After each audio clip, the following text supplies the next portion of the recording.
Thank you, folks. Week number 4, you've passed over the halfway point, or week number 4.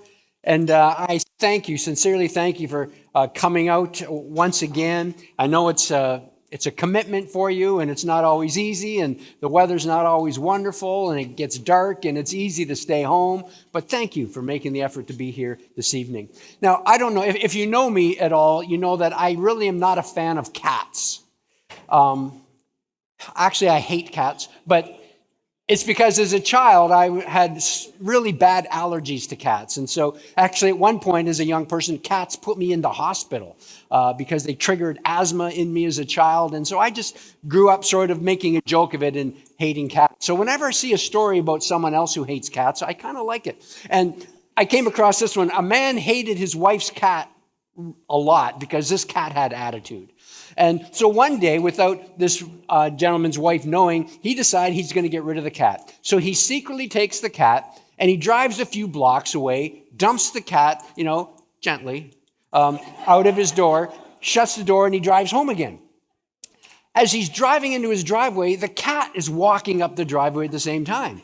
He's thinking, what is with this cat? So the next day, he decides to secretly try it again. But this time, he gets the cat, puts it in the car. He drives like 20 blocks away. He thinks, I've done it this time. He gets back into his car, drives back home again. A couple moments after he arrives home, the cat is walking up the driveway again. He thinks, okay, this cat is not going to beat me. The third day, he's determined to make this as complicated as possible. So he blindfolds the cat, puts it in the trunk where it could breathe very well. And then he drives around for like an hour, turning right, turning left, going in circles. I mean, he's out in the country. He doesn't even know where he is. He drops the cat off, takes the blindfold off, and he then gets back in his car. And he's so lost, he doesn't even know where he is. So he's driving around for a couple hours, can't find his way back home again. So he gets on his phone. And he says to his wife, he says, is the cat there? And she says, yeah. He says, can you put the cat on the phone? I'm lost. I need to. Well, tonight we're continuing in our Skeptic series, a course designed to offer some directions in life. And over the last few weeks, we've been asking some foundational questions. The first week we asked, what is the evidence for the existence of God? And we learned some powerful truths. Then we asked the question about what's the evidence for the resurrection of Jesus Christ? We learned some powerful truths. Last time we were together, we asked the question, why is there suffering and evil? If this God is so powerful, why is there suffering and evil in the world? And we did our best to explain that, talking about moral evil and natural evil. Well, tonight we're addressing another frequently asked question, and that is this: what about other religions? You Christians, you're pretty intolerant. You Christians claim that you alone have the truth. All the other religions in the world are wrong, and only you Christians are right. How dare you? How arrogant is that? Years ago, I was on a flight, and I found myself sitting beside a young woman from New York City. After completely ignoring each other for the first 6 hours of this very long flight, we finally got into a conversation with one another, and she asked me the inevitable question, so what do you do? I usually avoid that topic because when people find out what I do for a living, it changes how they respond to me. But nonetheless, she asked, and I told her that I'm a pastor of a church in Vancouver, Canada. And she then asked me what we believed at our church. And I said, well, we believe that every person was created to experience and express the purest love imaginable. And then she said, created by whom? And I said, by God. And she said, which God? And I said, the God that raised Jesus from the dead and created the universe. And she said, I'm an atheist, she said. So I don't believe there's a God. She says, I certainly don't believe that Jesus rose from the dead. But then she said this. She said, it looks like you and I are on opposite sides of this thing. But then she said, isn't it nice that you have your truth and I have my truth and we can both live our truths? Did you hear what she said? Did that make sense to you? Or did something not sound quite right? She didn't say you have your beliefs and I have my beliefs and we can both live our beliefs. I could agree with that. But that's not what she said. She said, you have your truth, I have my truth, and we can both live our truths. She said, our truths are opposite, yet both are true. Because we sincerely believe them, I suppose, is what she thought. Really? Is that how it works? Think about this. I can say to you, I believe 2 + 2 = 5. And you say, I believe 2 + 2 = 4. We both have our beliefs, but are both of our beliefs true? I don't think so. And if you think so, don't get into accounting. If I believe 2 + 2 is 5, I'm believing something that's not true. 2 + 2 does not equal 5. 2 + 2 = 4. I can believe 2 + 2 is 5. I have every right to believe 2 + 2 is 5. I can sincerely believe that 2 + 2 is 5 with all my heart. I can sincerely live according to my sincerely held belief that 2 + 2 is 5, and I still would not be living according to the truth, because 2 + 2 is 4. Imagine I'm working behind the counter at Starbucks and I give you your change back. And imagine I say to you, okay, you gave me $10, you get $5 back. So here's a toonie, there you go, God bless you. Have a nice day. Now, would you say, well, that's true for him, so I guess it is true? Or would you actually correct me and say, actually, sir, 2 + 2 doesn't equal 5, 2 + 2 is 4, you owe me another $1? Would you point out the error and correct me or not? Now, we're Canadian, so chances are we might just ignore it and just be polite and not want to embarrass anyone. Some of you wouldn't say anything likely because, for the sake of $1. So let's raise the stakes. What if your employer said, folks, we hit record sales this year. We hit all of our targets. So here is the $100,000 bonus we promised to each of you. Here you go. $2,000 plus another $2,000 equals $100,000. There you go. Have a great year. Would you say something? I think you would. I think you'd correct me. Why would you correct me? Why would you point out my error that time? Because while there may be times when we can politely look the other way, when the stakes are high, truth matters. Can you think of anything else in life where the stakes are higher than your eternal existence? Can you think of anything else in your life where the stakes are higher than your existence beyond the grave? Why is it that we ignore the demands of truth when it comes to beliefs and claims of the world's religions? Why do we do that? What is it about religious beliefs and claims that somehow place them outside the realm of interrogation, investigation, or critique? What is it about religious beliefs and claims that somehow place them outside the realm of objective truth? What is it about religious beliefs and claim that somehow enables two people holding two completely opposite views to both be right? If you say there is no God, I say there's only one God, and she says there are many gods, we can't all be right. Someone has to be wrong. We can't all be speaking the truth, no matter how sincerely we believe it, or no matter how nice we are. There are university math professors in our audience this evening, and a math professor, you're marking a paper. And when you're marking a paper, you don't look at an equation and say, oh, look at that. Bobby wrote 2 + 2 is 5. Bobby's such a nice kid. He really is. He's so generous. He's so kind. He gives a lot of money to charity. I've spoken with Bobby about this, and time again I've said, Bobby, but he sincerely believes this. His parents taught him 2 + 2 is 5. Bobby comes from a country where everybody in that country believes and has taught 2 + 2 is 5. He's been told this from birth. He's believed it from birth. His culture believes and teaches this. Therefore, because of all that, Bobby's answer is correct. 2 + 2 = 5. Well done, Bobby. Does that make sense to you? Does that sound rational to you? Bobby could be a wonderful young man, but Bobby's wrong.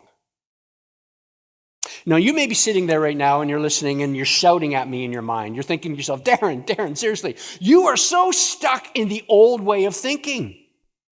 People have their own truths now. Truth is relative. Truth is subjective.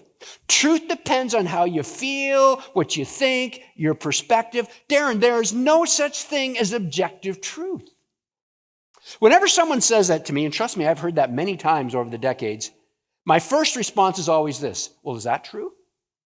Is it true that there's no such thing as truth? Because if it is true, then it's false. Because you're saying it's true that there's no such thing as truth, which is self-defeating and irrational. There is such thing as truth. It is literally impossible to deny it. So what is truth? Here's the simplest definition. Truth is whatever agrees with Darren. No. With reality. Truth is whatever agrees with reality. Truth is whatever is in alignment with reality. Truth doesn't care about my feelings. Truth isn't affected by what I think about it. Truth is whatever agrees with reality. So for the next few moments, you and I are going to hold the three major worldviews up to the light of reality. And our goal is to see which worldview best aligns, best agrees with reality as we presently know it. Our goal is to see which worldview appears to be the most plausible. Remember, we're not looking for 100% assurance. We're saying which is the most plausible of all of these. And we're going to do that, and I'm going to do my best to do it in about 20 minutes. And then we're going to let you decide at the end how effective we were at presenting this. Now, there are all kinds of religions, there are all kinds of worldviews, there are all kinds of philosophies, there's all kinds of theories out there. But when you scratch beneath the surface of it all, they can all be traced to one of following three general sources. There is the secular worldview. There's what I'm going to call the Eastern worldview. And there's what we'll call the biblical worldview. Secular, Eastern mysticism, as we'll refer to it, and the biblical worldview. Okay? Secular represents atheism, materialism, naturalism, secular humanism. Eastern represents Buddhism, Hinduism, Taoism, Sikhism, Oprah. Biblical represents Judaism and Christianity, and for the sake of simplicity, I will include Islam within this third group. Though in the end, we're going to make strong distinctions even within the third group, the biblical group. So let's do a really quick comparative survey here. Your challenge for the next few moments is to decide which of these three essential worldviews is the most plausible in your mind. Okay? Let's begin, first of all, with, as your outline says, the secular. The secular view says there is no God. The secular worldview says there's no God. This view claims that the material realm is the only realm that exists. There are no souls, there are no spirits. Everything is rooted and ruled by the physical, natural realm. You think you have a free will, but you really don't. Everything is determined by the chemicals and the connectors within you. In the words of Richard Dawkins, who wrote The God Delusion, and I'm quoting him, he said, "You are dancing to your DNA." The secular worldview, by the way, simply asserts this. There's no evidence for this. It simply asserts that the natural realm is all that there is. It's the only realm that we can know. All right. Another observation about the secular view is this, in your outline.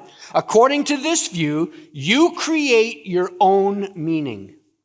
You create your own meaning. You have to create your own meaning in life because according to this worldview, you live and you die and nothing ultimately lasts, nothing ultimately matters. I'm sure many of us, if not all of us, have played the game of Monopoly in our lives. You know, you roll the dice and you go around the board and you try to buy property, and it's your goal to take over all the property and on the board and own everything in the end and have all the money that's in the bank. That's the goal. But the thing is, when you're done Monopoly, it all goes back in the box at the end, right? I I mean, nothing is real about it. It's just a game. Do you care about the outcome of the last game of Monopoly you played? Do you even remember it? If you do, you probably have issues. And no one wants to play with you. But do you want the results of that game mentioned at your funeral and engraved on your tombstone? Here lies Susie. She won at Monopoly. Really? I doubt it. Because ultimately, it was just a game. Ultimately, in the big picture of life, it was meaningless. It all went back into the box. It wasn't real. Well, according to the secular worldview, life is identical to a game of Monopoly. It's ultimately meaningless. None of it matters.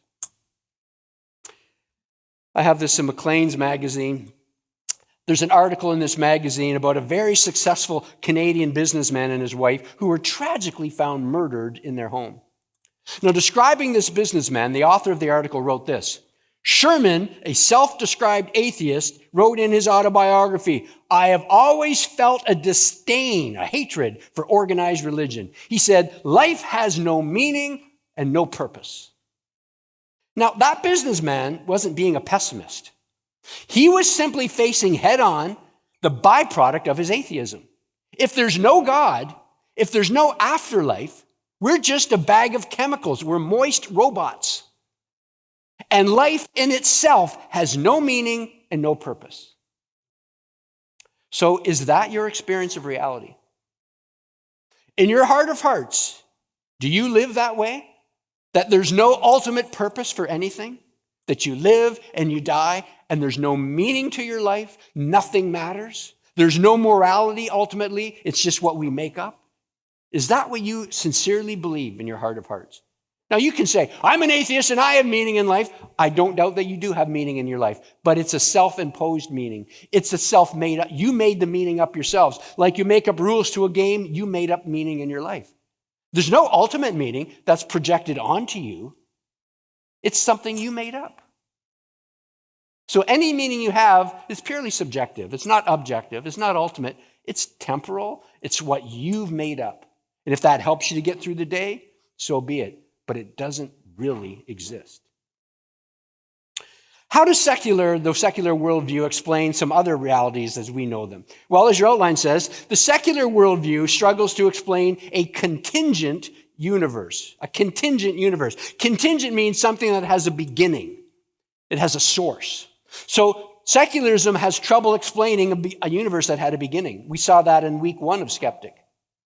Everything seems to be telling us that our universe had a beginning, roughly 14 billion years ago.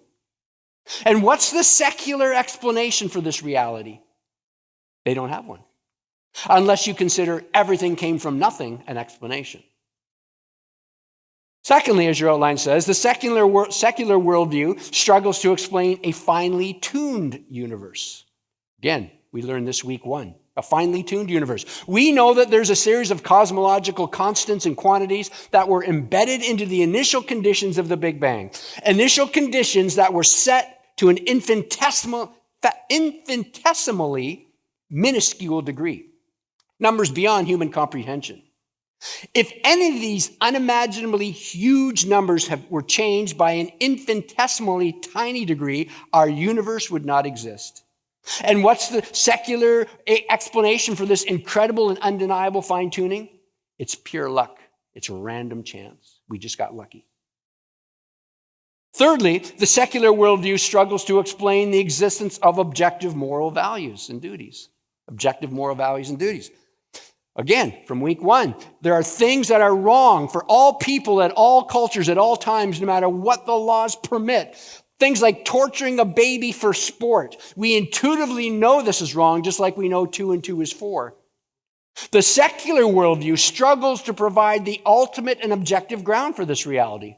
According to the secular worldview, morality is purely subjective, meaning it's either a product of biology, equivalent to a burp, or it's the product of a social construct. It's something that we invented and something we could change today if we wanted to. We could make this table right here, table 16, and they kind of look like they would do something like this.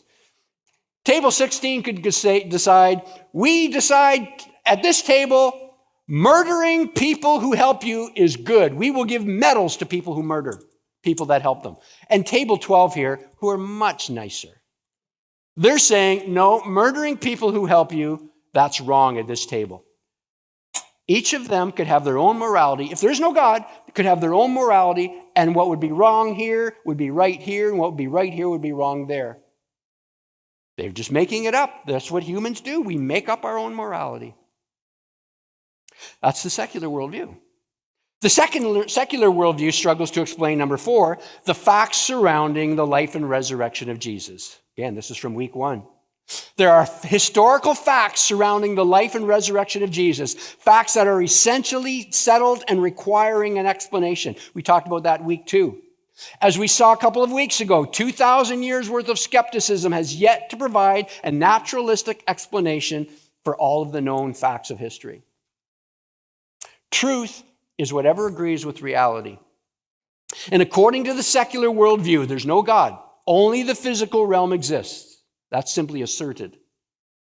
Life has no ultimate meaning, so you create your own meaning. There's no explanation for the beginning of the universe. There's no explanation for the fine-tuning of the universe apart from chance.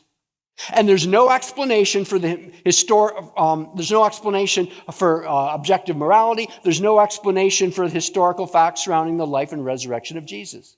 Okay, so in your mind, and I'm not looking for a show of hands or for you to shout back at me, but does the secular worldview agree with reality? In your mind, does the secular worldview align with reality as we know it? In your mind, is the secular worldview the most plausible option? Only you can make that decision for yourself. You've got to be convinced in your own mind to some level of certainty. Okay, so let's keep moving. Let's look at the second major grouping of worldviews. Let's move on to what we're calling the Eastern view. Here we're talking about Buddhism, Chinese folk religions, Hinduism, Jainism, Shintoism, Sikhism, Taoism, Baha'i. Now, the secular worldview claims that there is no God, but the Eastern view makes a radically different claim. As your outline says, according to the Eastern worldview, you are God. You are God. Many people don't realize this, but in the vast majority of Eastern religions, God is not a personal being with a mind or emotions or a will. No. According to the Eastern worldview, God is an impersonal force. God is the energy that permeates the universe, like the current that's flowing from the wall sockets in your home. For the Eastern thinker, the purpose of life is to become one with this universal energy. And you do this, get this, you do this by breaking through the illusion that you actually exist.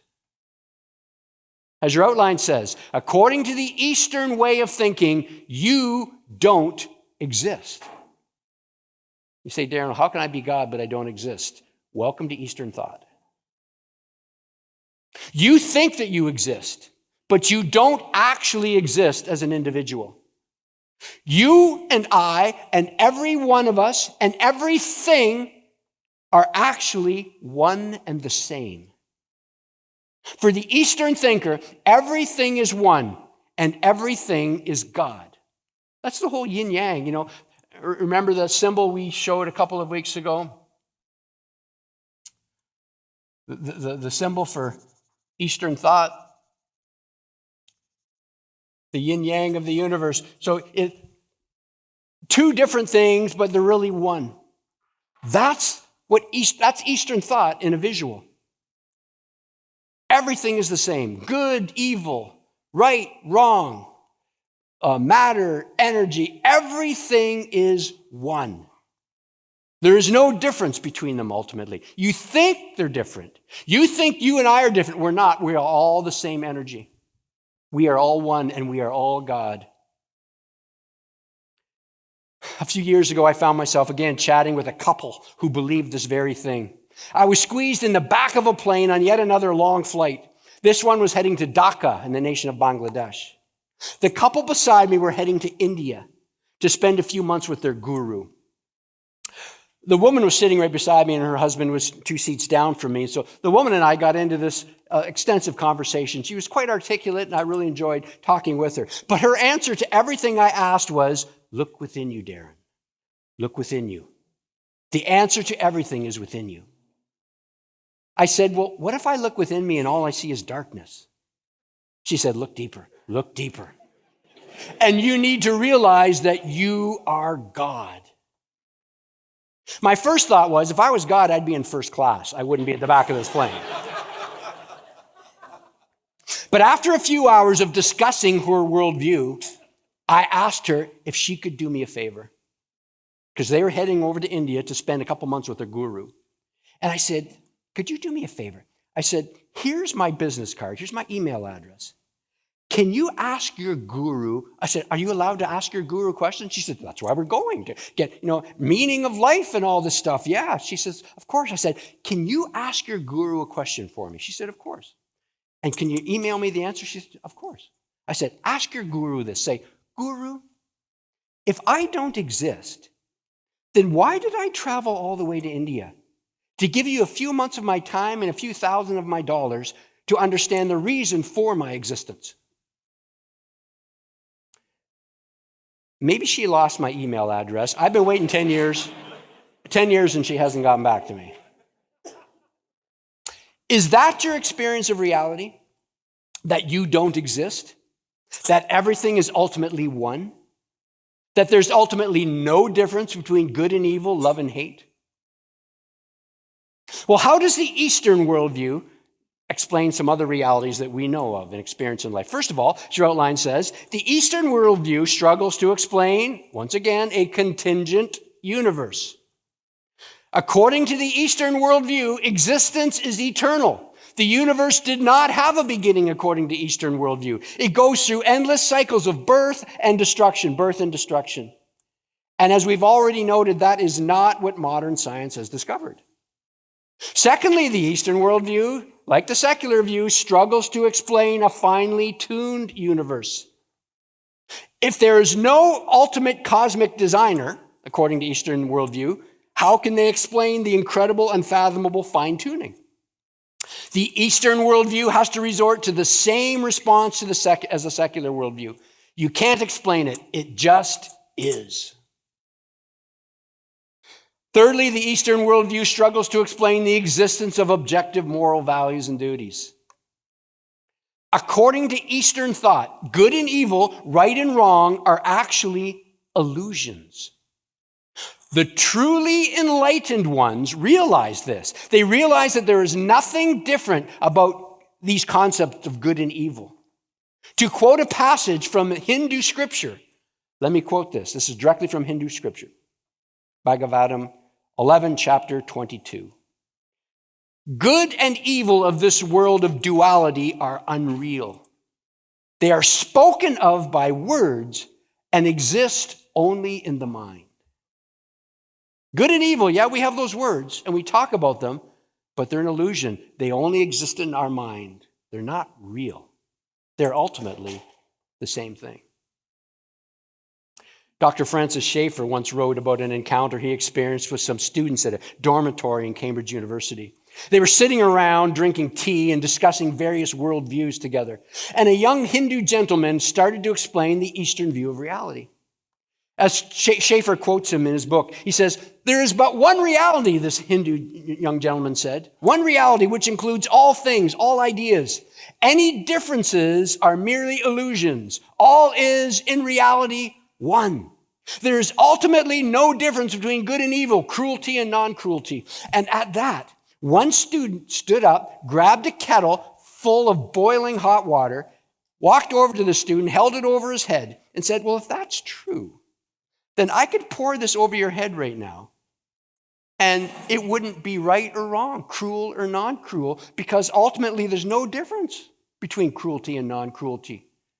So whether or not I choose to pour this water over your head doesn't ultimately matter. The young Hindu student rose from his chair and left the room without comment. He could not match what he believed about reality with his experience of reality. Finally, number 4, Eastern thought struggles to explain the facts surrounding the life and resurrection of Jesus Christ. Now, this is what's fascinating. When it comes to the life of Jesus, Eastern thinkers are in a real bind. Buddhists, Hindus, Sikhs, you name it, they all speak very highly of Jesus. They all call him a holy man or a guru or an enlightened one. Hindus are even willing to add Jesus to their long list of demigods. The problem with this reverential tone is this: Jesus didn't leave them with that option. Jesus did not teach that all religions are basically the same. Jesus did not teach that all paths lead to God. Jesus taught the exact opposite. Jesus taught that there are many paths that lead to destruction, and there's only one path that leads to eternal life. And Jesus claimed that a person's eternal destiny, whether heaven or hell, and we'll talk about hell in 2 weeks, your eternal destiny depended upon their response to his life and his claims. Now, this is a serious problem for Eastern religions, because holy men and gurus and enlightened ones don't go around making outlandish claims about themselves.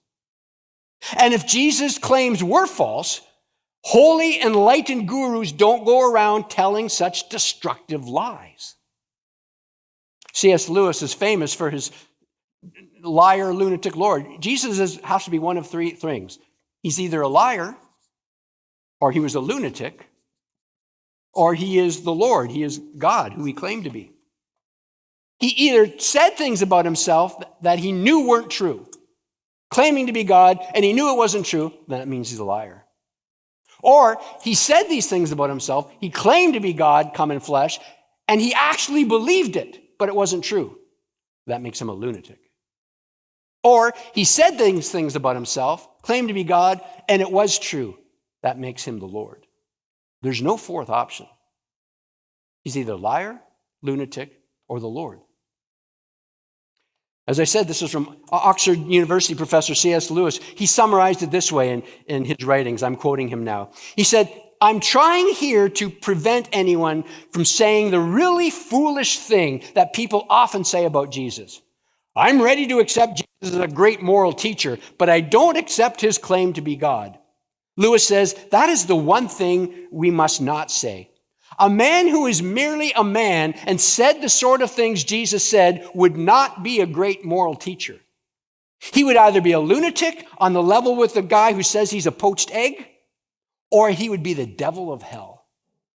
You have to make your choice. Either this man was and is the Son of God, or else he was a madman or something worse. He said, you can shut him up for a fool, you can spit at him and kill him as a demon, or you can fall at his feet and call him Lord and God. But let's not come with any patronizing nonsense about his being a great human teacher. He has not left that open to us. He did not intend to. Not only do Eastern religions struggle to explain the life of Jesus, but they completely stumble over the resurrection of Jesus. You see, Jesus didn't just make claims. Anybody can make claims about themselves. But Jesus backed up his claims by being raised from the dead. There is no place in Eastern thought for a physical resurrection. Eastern thought, or essentially Gnosticism, the body's evil and only the spirit's good. So dying is a good thing because you get to release from your body. There is no concept in Eastern thinking of a physical resurrection, and particularly Jesus' resurrection.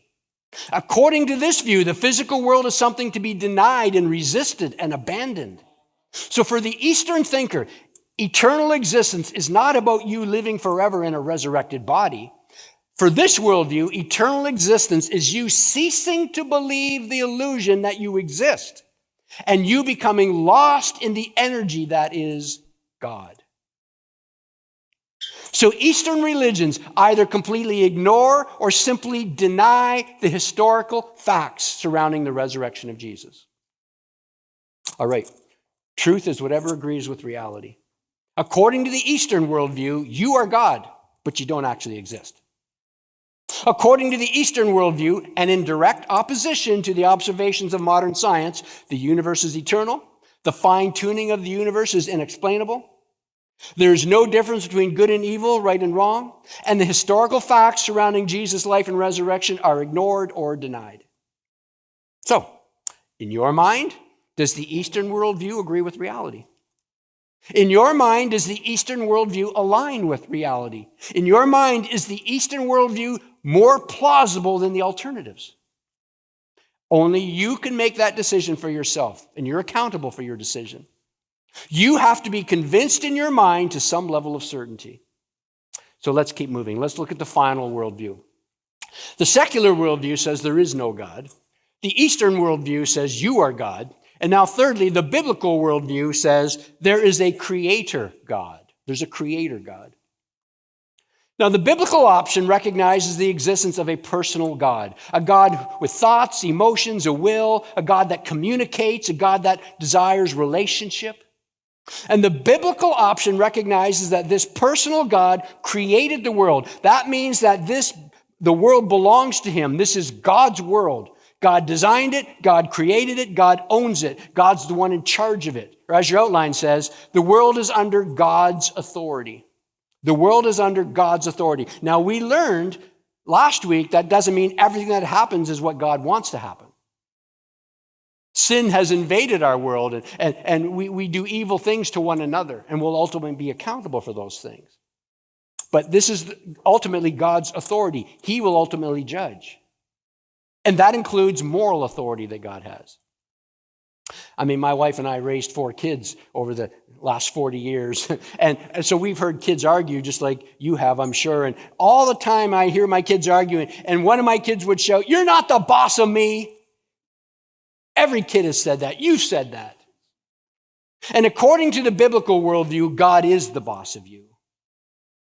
God designed this world. God created this world. God's the only one who has the right to define this world, meaning defining what is and what is not acceptable.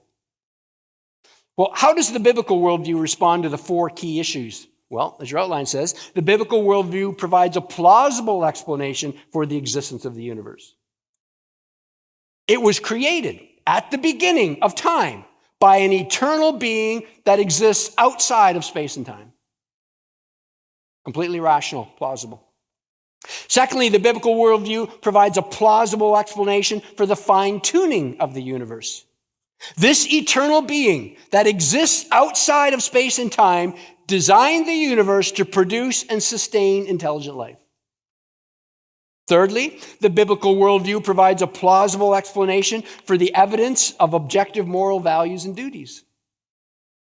God himself is the grounding for all morality. God is good. That means by his very nature he is good.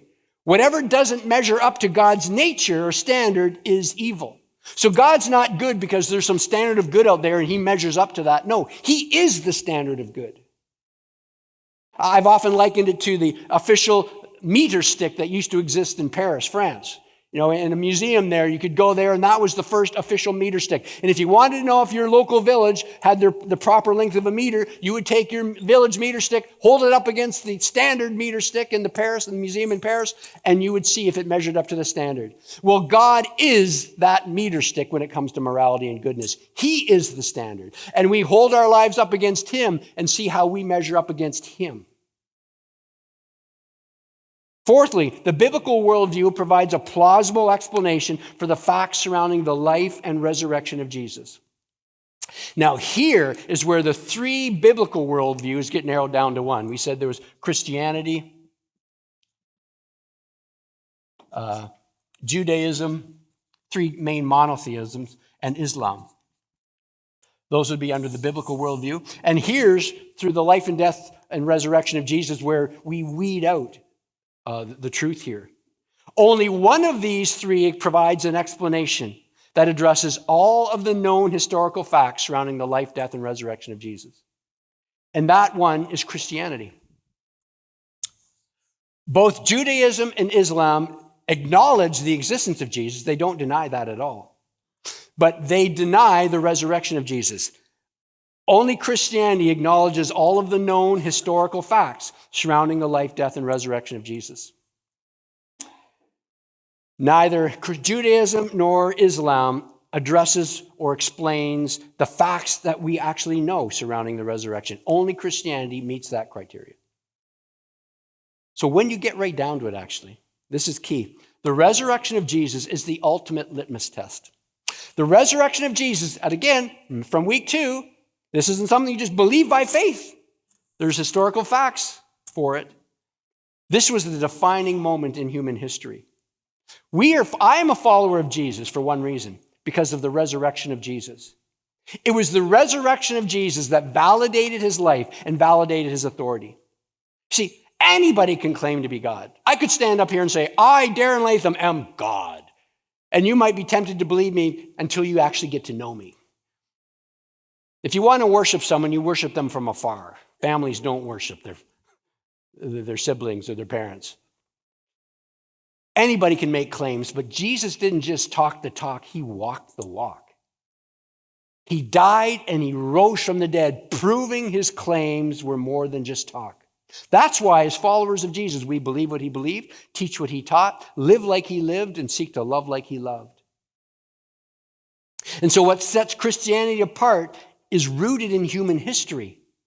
Christianity is not merely a collection of lofty ideas and fanciful legends. Christianity is rooted in space and time. Christianity is rooted in historical events, real people who lived in real places. Christianity is rooted in real people that you can read about in historical works, like the works of Josephus that we quoted a few weeks ago, the Roman historian, where you can read about Jesus and John the Baptist and Pontius Pilate and even Jesus' brother James are in Josephus, the Roman historian, non-Christian writings.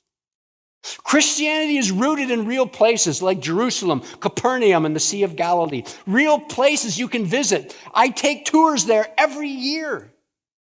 And we walk the streets and we go to the places. And we're there with Jewish guides who affirm the historicity of the places and the person of Jesus and the events in the Bible. Christianity is not comparable to legends like Zeus or Thor or Apollo or Santa Claus or Bigfoot or the Tooth Fairy or the Flying Spaghetti Monster. Christianity is the historical testimony that Jesus lived, Jesus died, Jesus raised from the dead. And this historical reality must be dealt with for any religion or any worldview to claim to be true, to be a true reflection of reality. So let me conclude. We began a few moments ago by pointing out that there is such a thing as objective truth. Truth is whatever agrees with reality. Truth is whatever aligns with reality. And we've seen how the secular and the Eastern worldviews fared. So what about the biblical, the Christian worldview? According to the biblical Christian worldview, there is a creator God, and this world is under his authority. I would put to you that the Creator God provides a plausible, rational explanation for the beginning of the universe, the fine-tuning of the universe, the existence of objective moral values and duties, the historical facts surrounding the resurrection of Jesus Christ. But that's just my opinion. That's just me. What about you? Do you agree? Do you disagree? And why? That's for you to discuss around your tables for the next few moments. Go at it. Chat about it, and then we'll have a Q&A time.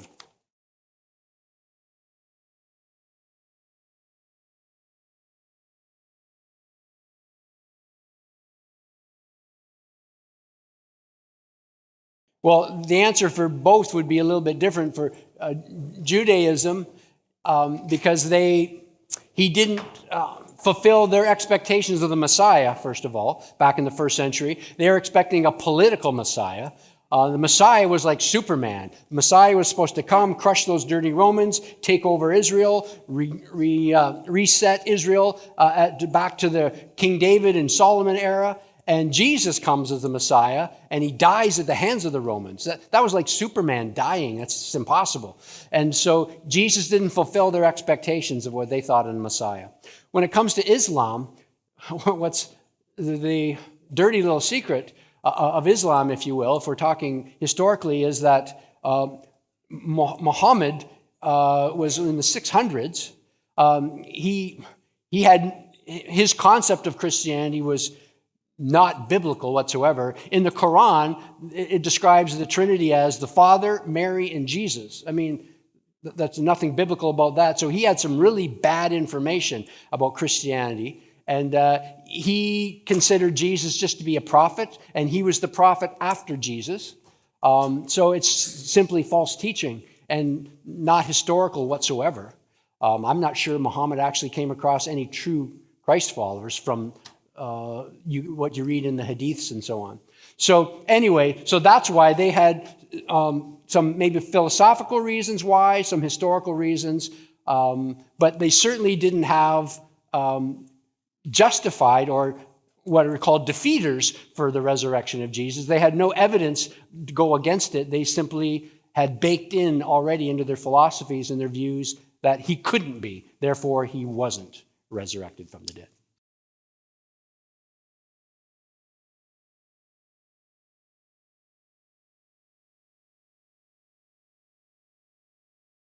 Right, so having a God who is less than the greatest conceivable being is not God by definition, right? And so it would be akin to a counterfeit $50 bill. It looks similar, kind of feels similar, and appears similar on the surface, but when you hold it up to the light and put it under the test for veracity or for truth, you realize, oh, this is a counterfeit. This is not actually a legal tender. And that would be the truth of religions that try to incorporate a God concept, but the litmus test for all of them, the one thing you look for, like when you're looking for, I'm not sure what they look for to validate legal tender, but the one thing you look for when it comes to your experience of God or your view of God is the resurrection of Jesus. That's where he stepped into time, he proved himself, rose from the dead, and that is the dividing point of history. What is the view of the resurrection of Jesus? That's where everything turns. And so some religions will try to have a concept of God that sounds similar, but ultimately, as you pointed out, the moral code is less than proper. It doesn't meet our moral intuitions, we'll put it that way. And so those are signs around the edges, but at the heart of it all, you look to the resurrection. That's the first place I go to for every religion. What do they say about Jesus? What do they say about the resurrection? Even so-called Christian cults, you'll find where they stumble is the resurrection.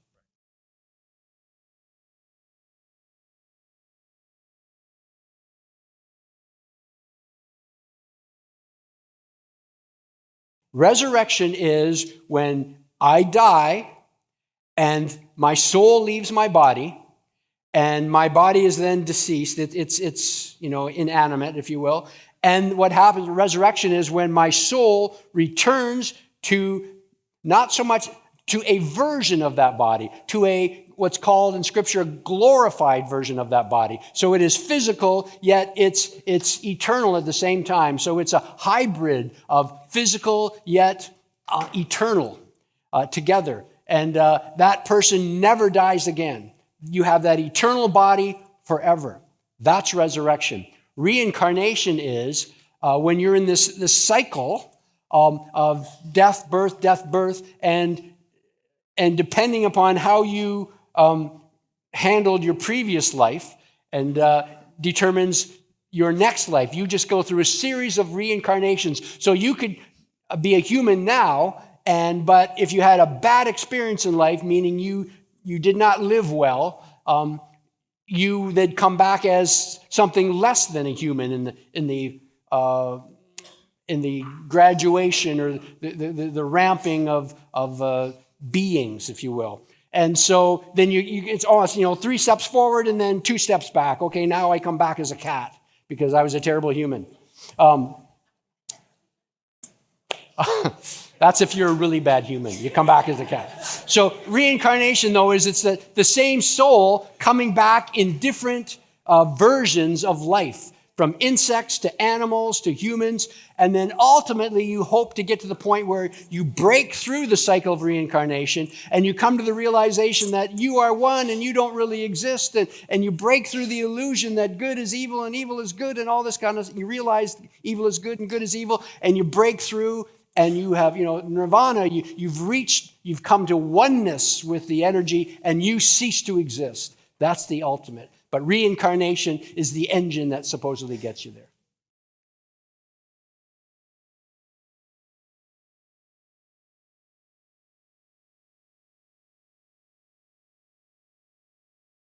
If you're looking for me to defend Eastern mysticism, you're talking to the wrong guy. Doesn't make sense. Yeah, I agree that it's irrational, but they probably would answer that again, coming back to what I just answered before, that maybe we are at a stage where we had evolved spiritually to this point, but then we hit a stage in our reincarnation process where we kind of take a step back. And so these people who are doing these evil things will, be sent back in the queue, back in line, and they're going backwards. That's probably how they would answer. But if you think about this, it's irrational, because they're saying that you progress morally and you progress through the chain of reincarnation to the ultimate good. But they say that in the right hand, but in the left hand they say, oh, by the way, there's no such thing as good. So I'm getting better, but there's no such thing as better. So it's a shell game, really, if you think about it. It's not rational.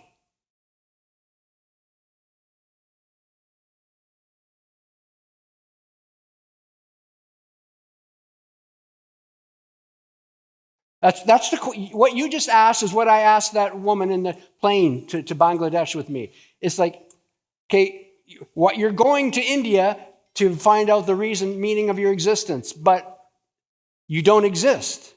So it's like the famous joke in the philosophy department. The student, had been reading Descartes and so on, questioning his own existence, and he comes running to his philosophy professor and says, "Oh, Professor, I need to know, do I exist?" And the professor says, "Who wants to know?" And that's kind of the issue here. You go to your guru, "Do I exist?" Well, who wants to know? The reality is, we would say yes. Well, who wants to know? Meaning, of course, you exist, or you couldn't ask that question. But a guru, how would they answer that? You don't exist, but who's asking the question? It's that when you dig into it, it just doesn't hold up to the light of reality. So I'm agreeing with you. If you're looking for me to make it rational, I can't. It's irrational, in my opinion. Okay? Thank you.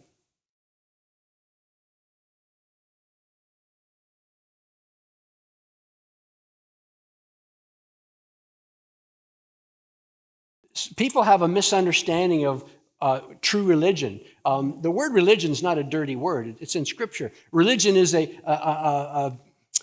an organization it's an institutionalized system of attitudes and beliefs and practices. A system of beliefs that adhere to a faith or so on. A religion is not a bad word, but as a follower of Jesus, our religion is based upon a relationship with Jesus. So we have a relationship with God, spirit-to-spirit relationship that leads us, it transforms us to do certain things. Not so we will have a relationship with God, but because we do have a relationship with God. So James, if you're not familiar, James was actually a brother of Jesus, who became a follower of Jesus after the resurrection. When Jesus walked the earth, James thought Jesus was crazy.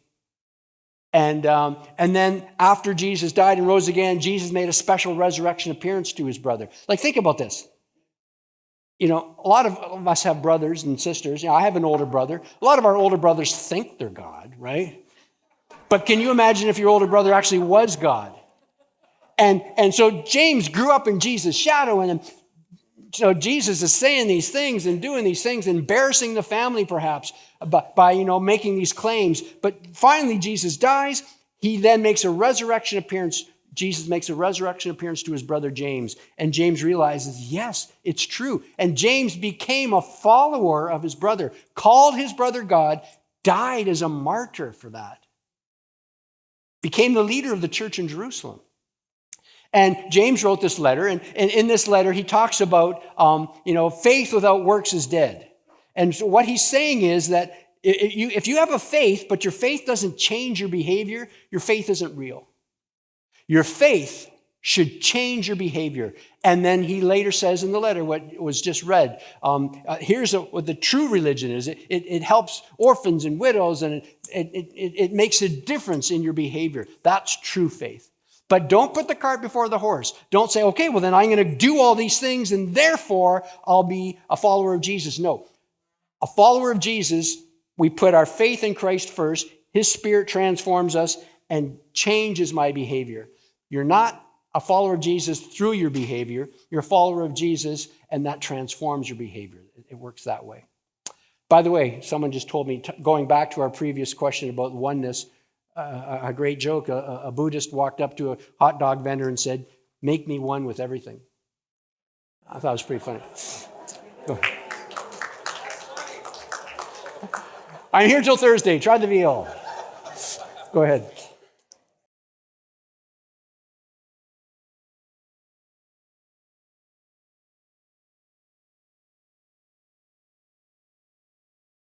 So Christianity is not the latest or the earliest religion. There's lots of way earlier religions. Humanity has been creating religions since before history, I'm sure, before time. There's many older religions in the world. Hinduism's 1500 BC. Judaism is older than Christianity. Christianity grows out of Judaism. So these are all humans creating ways of accessing God, if you will. The book of Romans in the New Testament, Paul, who wrote this, a first century leader, talks about this, how mankind has worshipped all sorts of different things, making idols and creating all these things and calling them God. We do that because we suppress the truth within us that God is instinctively, intuitively implanted within each of us. But here's the reality is, no matter who you are, no matter where you're born, no matter where you live, if in your heart of hearts you desire to know the truth, I am convinced, as I understand Scripture, God will reveal the truth to you. Whether it be through dreams, through visions. I've met many people, particularly in the Islamic world, who Christ appears to them in dreams and in visions when they can't have preachers and so on around them or churches. Or God will bring into your life someone who will lead you to the truth, teach you the truth, share the truth with you. So if a person is sincerely wanting to know the truth, I am convinced that God will, no one's going to stand before God and say, I wanted to know the truth and no one told me. No one will experience that. That would be unjust. And God is not unjust. So are there older religions that have all sort of many gods and polytheists and all this? Absolutely there are. There's no doubt about that. But those are all examples of humanity going astray and creating our own paths instead of following the path that God has placed intuitively within each of us.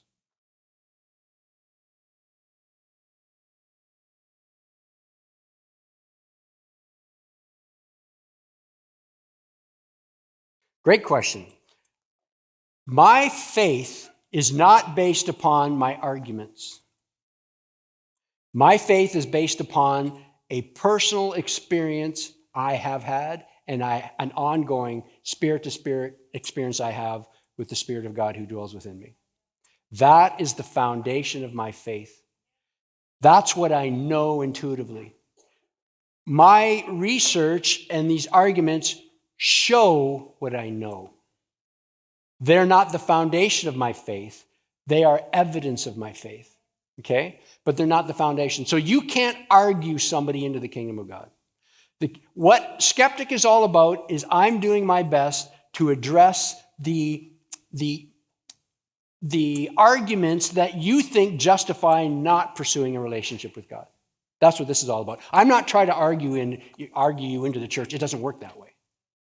Okay? So it's if you call out to God and say, God, I want to know the truth, he will show himself to you. And what I'm seeking to do in Skeptic is take the 6 most frequently heard objections I've heard over the decades and say, actually, you think these are reasons to not pursue Christ? They're actually not reasons.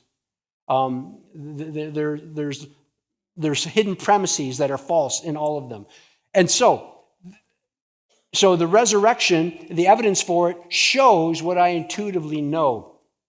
But what it would take for me to not be a follower of Jesus is really almost irrelevant, because that would just be my psychological state or something, that it wouldn't affect reality. It might be different for me than it would be for Jim here, or for someone, for Doug here. It might be different for each of us. So we all have a continuum of what we would consider a defeater. I was just talking with someone earlier.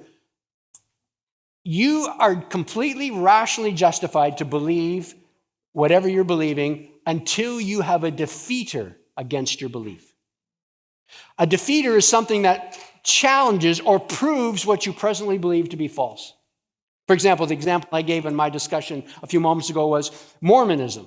Mormons are not Christ followers. They appear, but they don't believe in the resurrection of Jesus and so on. They believe Jesus and the devil were brothers. I mean, it's quite odd when you dig into Mormonism. But a Mormon will tell you what you need to do is read the Book of Mormon and get a burning in your bosom. That's the phrase they use. When you feel this burning in your bosom, this warmth, that's how you will know that Mormonism is true. Well, someone could say to me, well, Darren, how is a Mormon any different than you? You just said that you know your faith is true because in your spirit, you have a sense of a spirit-to-spirit relationship. How is that any different than a Mormon? It's not at one level, except I can give a defeater for Mormonism. I can show that Mormonism is false. I can show that Joseph Smith was a liar. I can show that the Book of Mormon is not true. I can prove that. But until you have a defeater for me, that the evidence for the resurrection and Jesus didn't exist and so on, until you can provide a defeater for me, I am rationally justified to believe that my experience with God is true and valid. And so if someone could prove to me that, actually Jesus didn't exist, or actually they found his body, if that could somehow be proven, that would challenge me, and I would have to say, I need to revisit my experience. But that's probably what it would take.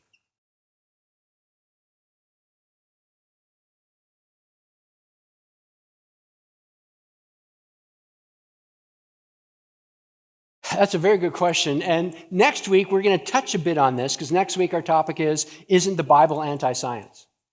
Like, don't you have to be sort of stupid to be a Christian? Like, you have to kind of ignore science and ignore history and ignore biology and so on. And aren't all the smartest people in the world not Christians? We're going to challenge that premise next week. So I don't want to say a lot about it and answer right now. But I will say this, that I think it's different for each person. And I do think it's true that, like I tried to say a moment ago, these 6 frequently asked questions that we're addressing in Skeptic are many people have them and they've never investigated them, and they just assume that these are solid arguments against the existence of God or against the church, and they sort of have never taken the time to poke at them and realize a lot of these things, Ricardo, are like, when you go to Hollywood, these film sets, and you walk down a country and western street, and then you get to the end of it and look behind and realize, those aren't actually real buildings. That's just a wall that makes it look like a building. And a lot of these arguments are that. They look so tall and they're so real, and then you look behind them and realize there's nothing there. It's just a facade. And so many people have not taken the time to push past the facade. And plus, many of us are very proud. I wasn't become a Christ follower until I was 19 years old. So, it's sometimes we just haven't taken the time to investigate this stuff.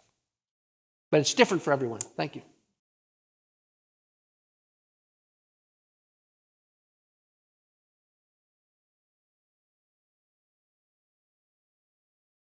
So Buddhism is essentially atheism. There's no God in Buddhism, which is why a lot of atheists are attracted to it. So ultimately, here's where they have to borrow from Christianity in order to attack Christianity. So they have to borrow a moral standard of ultimate good and evil in order to attack it, because they don't have that within their own. There is no ultimate good or evil. There is no God. So ultimately there's no difference between good and evil, but for the sake of attacking Christianity, they will say, but I'm going to hold that concept of good and say, you Christians are not doing good. Well, hold on, you don't even believe in good. Yeah, but you do, and you're not doing it. I mean, it gets silly that way. But let's even grant that, because what they are claiming is actually true. What they are claiming, even though they're not justified to use these terms, they are right that there are some things have been done in the name of Christianity, in the name of God, that are wrong, immoral, sick, twisted. You're not going to get an argument from me or from most Christ followers, truth be told. But you don't use an example of someone not living according to biblical standards as a reason to ignore biblical standards. Or, so I'm here and have you ever met a lousy Canadian? Sure. Have you renounced your citizenship? Well, of course not. Because you know a lousy Canadian is someone who's not living according to the standards and the cultural and the values of Canada. So you realize they're an outlier. They do not represent the values of our nation. Well, in the same way, you don't use someone who is not living according to Jesus' standards or according to the Spirit of Christ as an example of people, a reason not to pursue Christ. So it's not rational on two levels.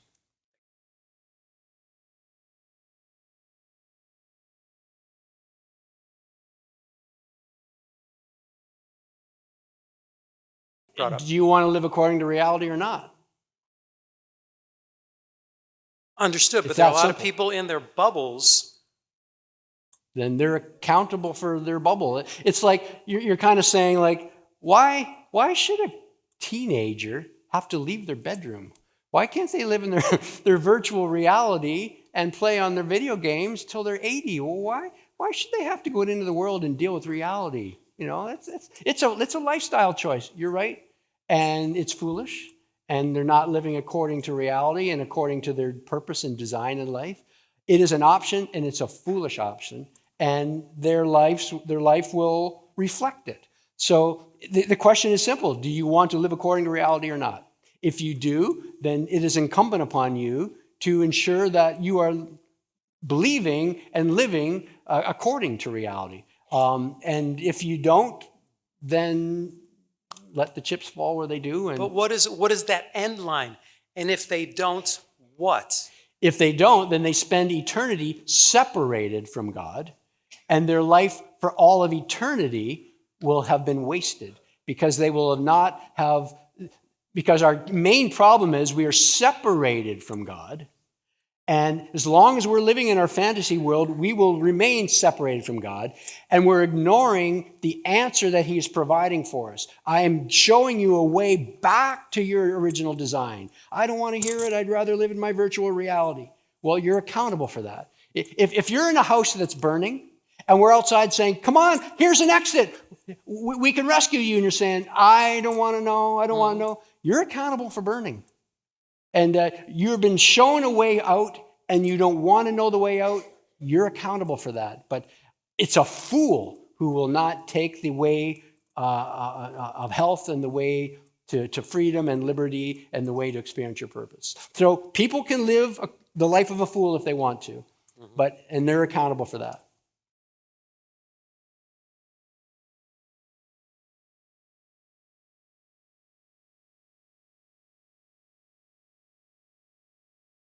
Excellent question. So what's the difference between us saying, you can have experience with God spirit to spirit, and someone who is meditating in Eastern mysticism, and they're getting inside themselves, and they have these, I've talked with people, these incredible spiritual experiences, and there's lots of different ways. You can take mushrooms, you can do all sorts of things, and have LSD, and you can go on trips, and, I've talked to all sorts of people. I'm a baby boomer. I've talked to people who were Anyway, so the difference is what I come back to a moment ago, the defeater. So one person says, here's how you access God. It's through a relationship with Jesus Christ, who rose from the dead. Another person says, no, here's how you access God. It's not through Christ. It's through meditation. It's through believing that you are God and you're one with the universe, and you get deep into yourself, and you just, recite your mantra or whatever, and that's how you do it. I'd say, okay, well, I've got these two options. I've got these two truth claims. I hold them up to reality. Which of these two truth claims measure up, like we said, measure up to reality? And as we've shown, I've done my best to show tonight, the Eastern mysticism truth claim does not measure up to reality. What they're telling us does not measure up with what actually is. So I have a defeater for Eastern mysticism.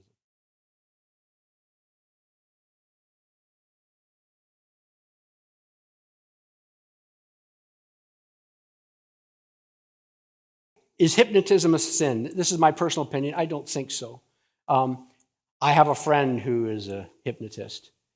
I have a friend who's a hypnotist.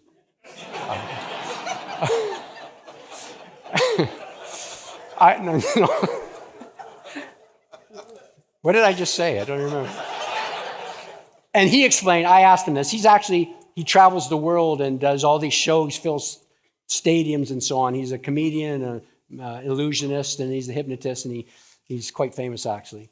And I chatted with him once and talking about this, and he says, Darren, hypnosis is simply a deep level of focus in your mind. He said, for example, have you ever been driving home in your car, and you're driving along, and you're thinking about something, and you've been driving for 5-10 minutes, and you're looking around, where am I? And you realize, wow, I've just been on autopilot, but you've been functioning, you've been conscious, but your mind's somewhere else, but your body's been functioning. He said, that's actually a form of hypnosis, where your mind is operating on different levels. He said, that's what hypnosis is. And hypnosis is, he says, you can't make someone go against their moral code. So it's sort of what's already within them. So it's simply a form of concentration. That's my understanding of it, and I don't think it's a spirit or demonic thing myself. Godly, intelligent people would disagree with me, but you've asked my opinion, that's my opinion.